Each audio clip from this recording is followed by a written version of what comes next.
Hi friends, നിഫ്റ്റിയുടെ ഇൻഡെക്സുകളിൽ രണ്ട് പ്രധാനപ്പെട്ട ഇൻഡെക്സുകളാണ് നിഫ്റ്റി 50 ഇൻഡെക്സും നിഫ്റ്റി നെക്സ്റ്റ് 50 ഇൻഡെക്സും. സ്റ്റോക്ക് മാർക്കറ്റിൽ ലിസ്റ്റ് ചെയ്ത കമ്പനികളിൽ ടോപ്പ് 50 കമ്പനികളാണ് നിഫ്റ്റി 50യിൽ ഉൾപ്പെടുന്നതെങ്കിൽ അത് കഴിഞ്ഞുള്ള 50 കമ്പനികളാണ് നിഫ്റ്റി നെക്സ്റ്റ് 50യിൽ ഉൾപ്പെടുന്നത്. അതായത് മൊത്തത്തിൽ നിഫ്റ്റി 50യും നിഫ്റ്റി നെക്സ്റ്റ് 50യും ചേർത്ത് വെച്ചാൽ അത് ഇന്ത്യൻ സ്റ്റോക്ക് മാർക്കറ്റിൽ ലിസ്റ്റ് ചെയ്ത ടോപ്പ് 100 കമ്പനികളുടെ ഒരു ലിസ്റ്റായിരിക്കും. ഈ മാർച്ച് മാസം അവസാനത്തോടു കൂടി നിഫ്റ്റി 50യിലും നിഫ്റ്റി നെക്സ്റ്റ് 50യിലും വരാൻ പോകുന്ന മാറ്റങ്ങളെക്കുറിച്ചാണ് ഈ വീഡിയോയിൽ നിങ്ങളുമായി സംസാരിക്കുന്നത്. R4iയിലേക്ക് ഒരിക്കൽ കൂടി എല്ലാവർക്കും സ്വാഗതം. ഒരു സ്റ്റോക്കിനെ ഇൻഡെക്സിൽ ഉൾപ്പെടുന്നതിനും ഇൻഡെക്സിൽ നിന്ന് ഒഴിവാക്കുന്നതിനും ചില മാനദണ്ഡങ്ങൾ സ്റ്റോക്ക് എക്സ്ചേഞ്ച് നിശ്ചയിച്ചിട്ടുണ്ട്. അതിലേറ്റവും പ്രധാനപ്പെട്ടതാണ് ഫ്രീ ഫ്ലോട്ട് മാർക്കറ്റ് ക്യാപിറ്റലൈസേഷൻ. അപ്പോൾ മാർക്കറ്റ് ക്യാപിറ്റലൈസേഷൻ അഥവാ മാർക്കറ്റ് ക്യാപ്പ് എന്ന് പറയുന്നത് എന്താണെന്ന് നമുക്കറിയാം. ഒരു കമ്പനിയുടെ മൊത്തം ഷെയറുകളെ കറണ്ട് പ്രൈസ് കൊണ്ട് ഗുണിച്ചാൽ കിട്ടുന്ന വാല്യൂ എന്താണോ അതാണ് മാർക്കറ്റ് ക്യാപ്പ് എന്ന വാല്യൂ കൊണ്ട് നമ്മൾ ഉദ്ദേശിക്കുന്നത്.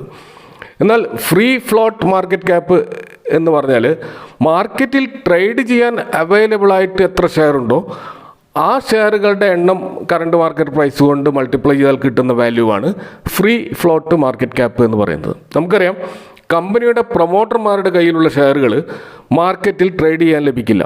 അതുകൊണ്ട് മാർക്കറ്റ് ക്യാപിറ്റലൈസേഷൻ കണക്ക് കൂട്ടുമ്പോൾ നമ്മൾ പ്രൊമോട്ടർമാരുടെ ഷെയറുകൾ ഒഴിവാക്കിയിട്ടാണ് ഫ്രീ ഫ്ലോട്ട് മാർക്കറ്റ് ക്യാപിറ്റലൈസേഷൻ നിശ്ചയിക്കുന്നത്. ഉദാഹരണത്തിന് 19 ലക്ഷം കോടിയാണ് റിലയൻസിൻ്റെ മാർക്കറ്റ് ക്യാപ്പ്. എന്നാൽ റിലയൻസിൻ്റെ free float market cap 9 lakh crore മാത്രമാണെന്ന് നമുക്കിവിടെ കാണാൻ കഴിയും.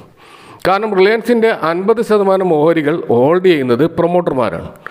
അവരുടെ ഷെയറുകൾ ഒഴിവാക്കിക്കൊണ്ടാണ് ഫ്രീ ഫ്ലോട്ട് മാർക്കറ്റ് ക്യാപിറ്റലൈസേഷൻ നിശ്ചയിക്കുന്നത്. അതുകൊണ്ടാണ് 19ൽ നിന്ന് അത് 9 ലക്ഷമായിട്ട് കുറഞ്ഞത്. ഇനി HDFC ബാങ്ക് നോക്കുക, 11 ലക്ഷം കോടിയാണ് HDFC ബാങ്കിൻ്റെ മാർക്കറ്റ് ക്യാപ്പ്. അത് റിലയൻസിനേക്കാൾ കുറവാണ്. എന്നാൽ ഫ്രീ ഫ്ലോട്ട് മാർക്കറ്റ് ക്യാപിറ്റലൈസേഷൻ നോക്കുകയാണെങ്കിൽ HDFCയുടെ അത് 11 ലക്ഷം തന്നെ കാണാൻ കഴിയും. കാരണം HDFCയിൽ പ്രൊമോട്ടർമാരില്ല. അതുകൊണ്ട് തന്നെ പ്രൊമോട്ടർമാരുടെ ഷെയർ കുറയ്ക്കേണ്ട ആവശ്യം വരുന്നില്ല.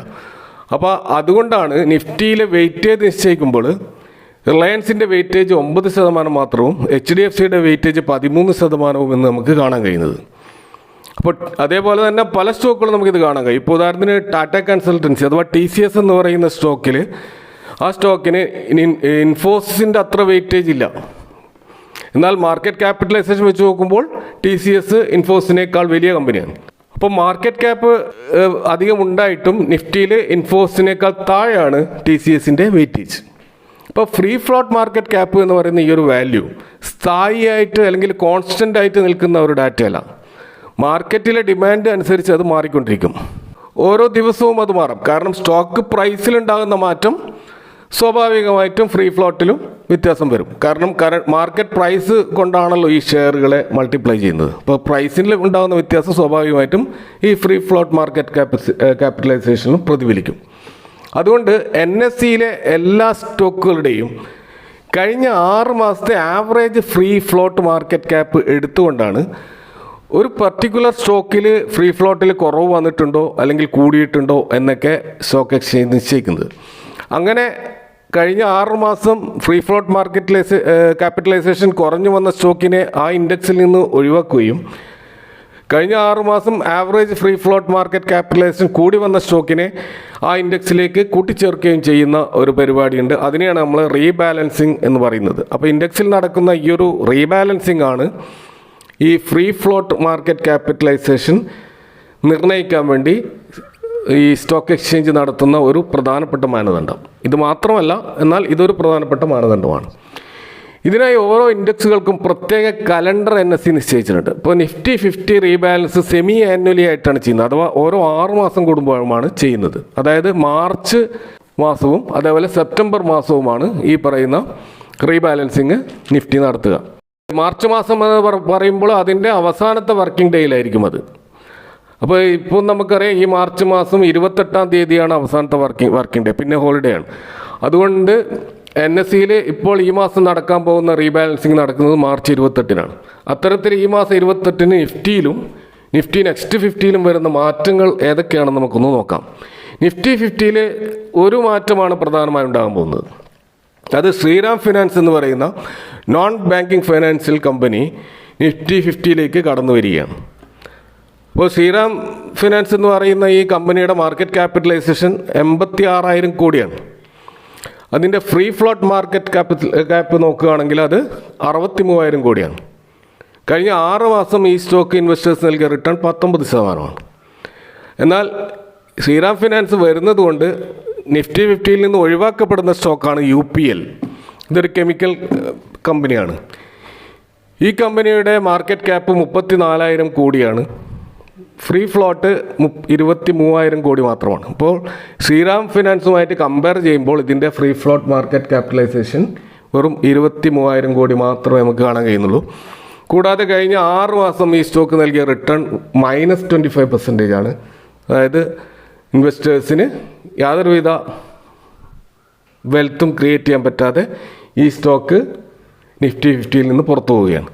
അപ്പോൾ തീർച്ചയായിട്ടും നമുക്ക് ഈ ഒരു ഇതിൻ്റെ പെർഫോമൻസ് നോക്കുകയാണെങ്കിൽ UPL തീർച്ചയായും അണ്ടർ പെർഫോമിംഗ് ആണ്, ശ്രീറാം ഫിനാൻസ് ഔട്ട് പെർഫോമിംഗ് ആണ്. അപ്പോൾ ശ്രീറാം ഫിനാൻസിന് തന്നെയാണ് തീർച്ചയായും നിഫ്റ്റി 50യിലേക്ക് വരാനുള്ള യോഗ്യത. അതുതന്നെയാണ് ഇവിടെ നിഫ്റ്റി ചെയ്തിട്ടുള്ളത്. എന്നാൽ ഇവിടെ ശ്രദ്ധിക്കേണ്ട മറ്റൊരു കാര്യമുണ്ട്. ശ്രീറാം ഫിനാൻസ് നിഫ്റ്റി 50യിലേക്ക് വരുന്നത് നിഫ്റ്റി നെക്സ്റ്റ് 50 ഇൻഡെക്സിൽ നിന്നാണ്. അതുകൊണ്ട് നിഫ്റ്റി നെക്സ്റ്റ് 50യിൽ ഒരു ഒഴിവ് വരുന്നുണ്ട്. ഇപ്പം നമ്മൾ സ്വാഭാവികമായും കരുതുക ഈ UPL നിഫ്റ്റി നെക്സ്റ്റ് 50യിലേക്ക് മാറ്റപ്പെടുമെന്നാണ്. എന്നാൽ UPLന് അവിടെയും സ്ഥാനമില്ല എന്നാണ് നമ്മൾ മനസ്സിലാക്കേണ്ടത്. അത് നിഫ്റ്റി മിഡ് ക്യാപ്പിലേക്കാണ് പോകുന്നത്.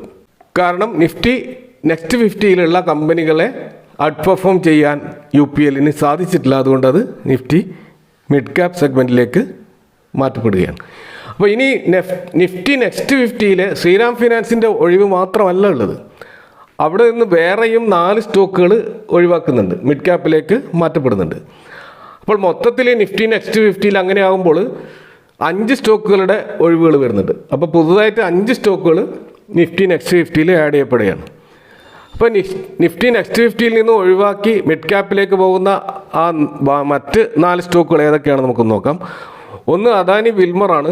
എഡിബിൾ ഓയിൽ, ഫുഡ്, അതുപോലെ FMCG സെക്ടറിലുള്ള അദാനിയുടെ ഒരു പ്രധാനപ്പെട്ട സ്റ്റോക്കാണിത്. ഈ സ്റ്റോക്ക് അദാനി സെല്ല് ചെയ്യാൻ പോവുകയാണെന്നുള്ളൊരു വാർത്ത ഉണ്ടായിരുന്നു. അത് സ്ഥിരീകരിക്കപ്പെട്ടിട്ടില്ല. അപ്പോൾ കഴിഞ്ഞ 6 മാസത്തിൻ്റെ ഇതിൻ്റെ റിട്ടേൺ -3% മാത്രമാണ്. രണ്ടാമത്തെ സ്റ്റോക്ക് മുത്തൂറ്റ് ഫിനാൻസ് ആണ്. 2022 1700 എന്നുള്ള ഹൈ ക്രിയേറ്റ് ചെയ്ത മുത്തൂറ്റ് ഫിനാൻസിന് പിന്നീട് അവർ തിരിച്ചെത്താൻ കഴിഞ്ഞിട്ടില്ല. ഇപ്പോൾ അതൊരു കൺസോൾട്ടേഷൻ ഫേസിലൂടെ പോയിക്കൊണ്ടിരിക്കുകയാണ്. വെറും 2% റിട്ടേൺ ആണ് കഴിഞ്ഞ 6 മാസം അത് ഇൻവെസ്റ്റേഴ്സിന് നൽകിയത്. അടുത്തത് PI ഇൻഡസ്ട്രീസ് ആണ്. ഇതും നിഫ്റ്റി നെക്സ്റ്റ് 50യിൽ നിന്ന് ഒഴിവാക്കപ്പെടുകയാണ്. ഇതും ഒരു കെമിക്കൽ സ്റ്റോക്കാണ്. അഗ്രോ കെമിക്കൽ രംഗത്തെ ഒരു പ്രധാനപ്പെട്ട സ്റ്റോക്കാണിത്. ഇതും അണ്ടർ പെർഫോമിംഗ് ആണ്. കഴിഞ്ഞ 6 മാസം വെറും 5% റിട്ടേൺ ആണ് ഇത് ഇൻവെസ്റ്റേഴ്സ് നൽകിയത്. അടുത്ത stock Procter and Gamble hygiene and health care FMCG സ്റ്റോക്കാണിത്. ഈ സ്റ്റോക്ക് വിക്സ്, അതുപോലെ വിസ്പർ പോലെയുള്ള പ്രധാനപ്പെട്ട ബ്രാൻഡുകളുടെ ഉടമസ്ഥരാണ്. പൊതുവെ FMCG സെക്ടർ ഡൗൺ ട്രെൻഡ് ആയതുകൊണ്ട് ഈ സ്റ്റോക്കും ഡൗൺ ട്രെൻഡിലാണ്. -1% റിട്ടേൺ ആണ് കഴിഞ്ഞ 6 മാസം ഈ സ്റ്റോക്ക് ഇൻവെസ്റ്റേഴ്സിന് നൽകിയിട്ടുള്ളത്. അപ്പോൾ ഈ പോകുന്ന 4 സ്റ്റോക്കുകളും അണ്ടർ പെർഫോമിങ് ചെയ്യുന്ന സ്റ്റോക്കുകളാണ്. ഇനി വരാൻ പോകുന്ന, ഇവിടെ റീപ്ലേസ് ചെയ്യാൻ പോകുന്ന സ്റ്റോക്കുകൾ ഏതൊക്കെയാണെന്ന് നോക്കാം. അതിൽ ഒന്നാമത്തെ സ്റ്റോക്ക് അദാനി പവറാണ്. നമുക്കറിയാം അദാനി വിൽമർ പോയെങ്കിലും അദാനിയുടെ ഒരു പ്രധാനപ്പെട്ട സ്റ്റോക്ക് നിഫ്റ്റി നെക്സ്റ്റ് 50യിലേക്ക് വരുന്നു എന്നുള്ളത് കൊണ്ട് അദാനിക്ക് സമാധാനിക്കാം. കഴിഞ്ഞ 6 മാസത്തെ അദാനി പവറിൻ്റെ പെർഫോമൻസ് ഏകദേശം 40% റിട്ടേൺ ആണ് ഇൻവെസ്റ്റേഴ്സിന് നൽകിയിട്ടുള്ളത്. തീർച്ചയായും അതുകൊണ്ട് തന്നെ നിഫ്റ്റി നെക്സ്റ്റ് 50യിലേക്ക് വരാനുള്ള യോഗ്യത അദാനി പവറിനുണ്ട്. രണ്ടാമത്തെ സ്റ്റോക്ക് ഇന്ത്യൻ റെയിൽവേ ഫൈനാൻസ് കോർപ്പറേഷനാണ്. നമുക്കറിയാം PSU സ്റ്റോക്കുകളിൽ വമ്പിച്ച മുന്നേറ്റമാണ് കഴിഞ്ഞ കുറച്ച് മാസങ്ങളായിട്ടുണ്ടായിട്ടുള്ളത്, പ്രത്യേകിച്ച് റെയിൽവേ സെക്ടറിൽ. അപ്പോൾ അവിടെ റെയിൽവേ സെക്ടറിൽ ഫിനാൻസ് ചെയ്യുന്ന ഒരു പ്രധാനപ്പെട്ട കമ്പനിയാണ് IRFC. 75% തകർപ്പൻ റിട്ടേൺ ആണ് കഴിഞ്ഞ 6 മാസം ഈ സ്റ്റോക്ക് നൽകിയിട്ടുള്ളത്.